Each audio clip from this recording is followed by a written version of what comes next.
Piano Annie here with Hitchhiker Scotty, which introduces two tools for your Boogie-Woogie toolbox. And here's what it sounds like.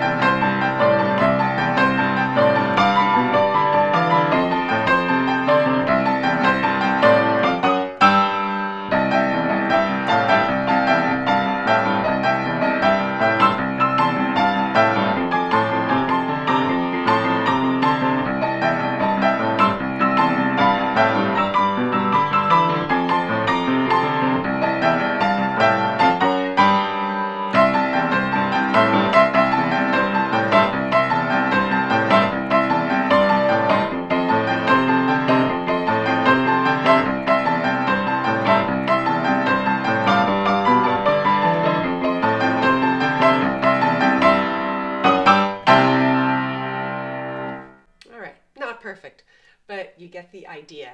So let me go over what I did. I'm using the basic left hand of 1, 1, 3, 1, 5, 1, 6, 5, which is C, C, E, C, G, C, A, G. And then you just follow that same pattern when you're in the F position and in the G position. And it's more of a straight beat, less of a swing rhythm. And you try to put the emphasis on the back beat. So it's 1, 2, 3, 4, 5, 6, 7, 8, or 1 and 2 and 3 and 4 and. All right, so the first part of what I did, I'm calling Hitchhiker because the thumb is sort of carrying the melody. And it consists of 3 descending notes, and it starts with C, A, and G. And then every time that you hit the C, or the whatever top note is with your pinky, you hit a new note with your thumb. So usually I'll start with a 6th, and then I'll just go.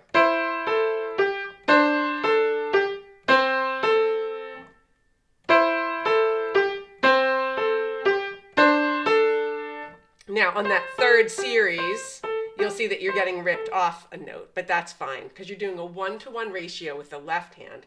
1, 2, 3, 4, 5, 6, 7, 8. So we just leave off that last G in that series.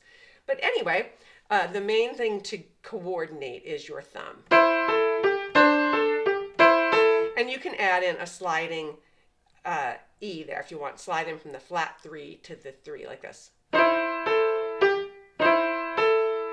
When you're in the F portion, you just flat the E. So it'll be C on top, E flat on bottom, and then the same descending notes of C, A, and G, like this.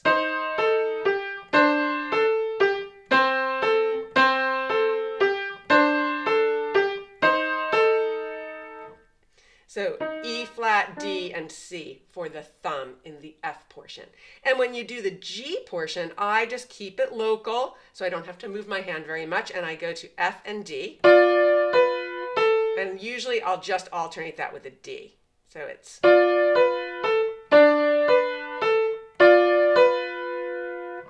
Okay, and if you don't want to alternate your thumb, you can just hit the thumb in the same spot a few times.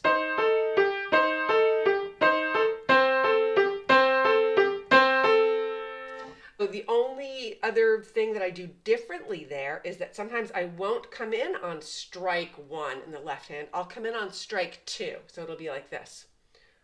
And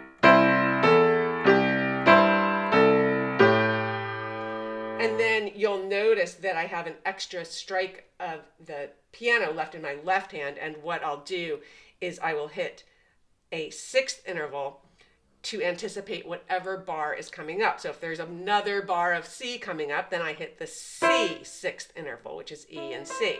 If a bar of F is coming up, I would hit E flat and C. And if a bar of G is coming up, I'll hit the F and the D. So it goes like this. Now let's say that F was coming up.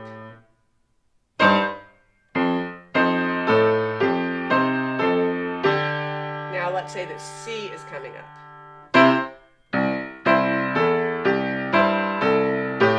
Now let's say that G is coming up.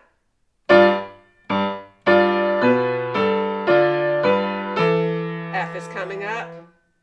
And then C is coming up. And that's it for the Hitchhiker. Just coordinate that thumb. And I used a transition to my next tool. I just did ascending sixths to get a bit of a G sound. All right, so the other part is Scotty, because this is called Hitchhiker Scotty. And that's a tribute to Scott Joplin, because I think it sounds a little like some of his, a tiny sample of his ragtime tunes. So I just basically use the hidden third without the introductory piece. So I'm just using the tritone of E flat and A, and then I go to E and G. Okay, the fingering I use most often is thumb and ring finger for the tritone, and then I land here on this third interval on E and G. And this is a lot of freedom you have here. I just use a lot of third intervals or pieces of the sixth chord. Okay, so that's really all I'm doing. I just go back and forth between the tritone and the E, G, or I go between this third interval of F and A, and I go down to E and G. You can do any rhythm you want. You can do any of the third intervals that you want. Or here's something that I do. And then I jump up to this third interval, C and E. Then down to A and C, and then F and A, and then E and G. So it goes.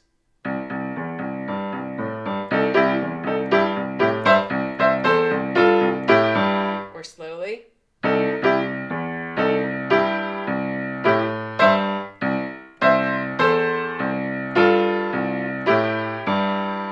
But you can do any rhythm you want. Okay, same exact thing in F and G. So here it is for F. Your tritone will be the A flat and the D. And then this will be your main third interval is A and C. So it'll be. And then you can play with this next third interval.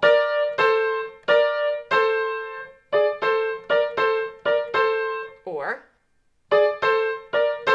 and then you could jump up and play with some notes of the F6.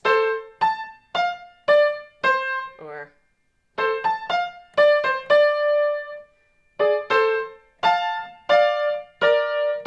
you could also play with intervals like that. So it would be.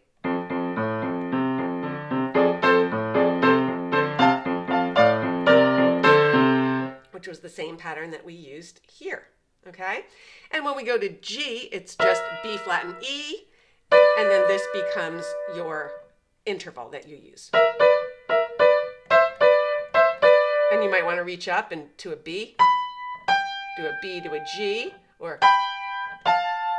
no, this one didn't sound good, but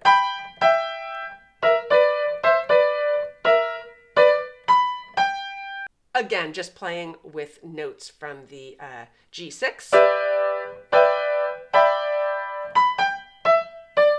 All right, so that's really the idea there, and you can come in on strike one together, or come in on strike two, making it into any rhythm that you want, and you can certainly combine the two. All right, let me try to play it slowly now that you know what's going on.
that's really it. I hope that you find this useful and that you really just use it as a starting point and take off and have some fun with it.